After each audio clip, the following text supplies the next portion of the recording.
Ratusan warga dari berbagai daerah menjadi korban info hoax praktek pengobatan Ida Dayak. Guru itu ribuan warga memadati jalan usai mendapat info digelarnya surat atau sebar uang senilai. Assalamualaikum warahmatullahi wabarakatuh. Perkenalkan, nama saya Sri Rahayu dengan NPM 0424011101.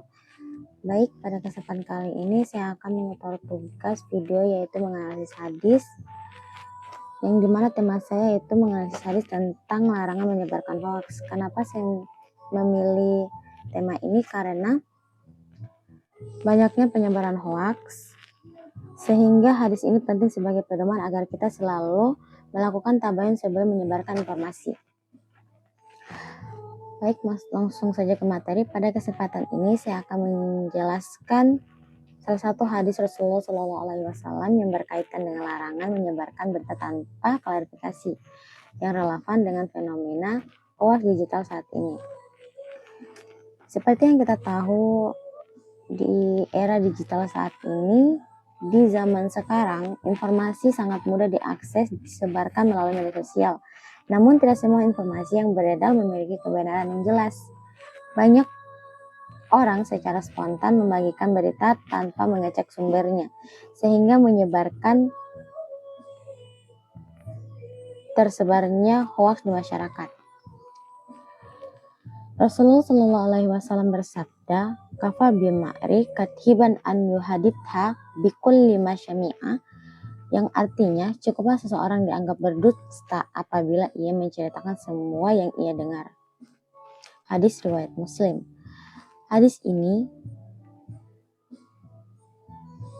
secara jelas, hadis ini menjelaskan bahwa seseorang dapat dianggap berdusta bukan hanya ketika ia sengaja berbohong, tetapi juga ia menyampaikan semua informasi yang ia dengar tanpa melakukan klarifikasi terlebih dahulu. Hal ini menunjukkan bahwa Islam sangatlah menekankan kejujuran dan kehati-hatian dalam berbicara maupun menyampaikan informasi.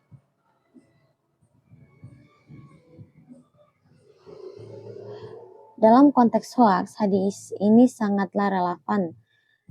Banyak berita palsu tersebar bukan karena niat jahat, tetapi karena kebiasaan menyebarkan informasi tanpa tabayun atau yang jelas atau tanpa meneliti dengan secara jelas. Padahal tindakan tersebut dapat menimbulkan fitnah, keresahan, dan perpecahan di tengah masyarakat. Kita sebagai calon mahasiswa dan calon pendidik, kita dituntut untuk bersikap bijak, kritis, dan bertanggung jawab dalam menerima serta menyebarkan informasi. Dengan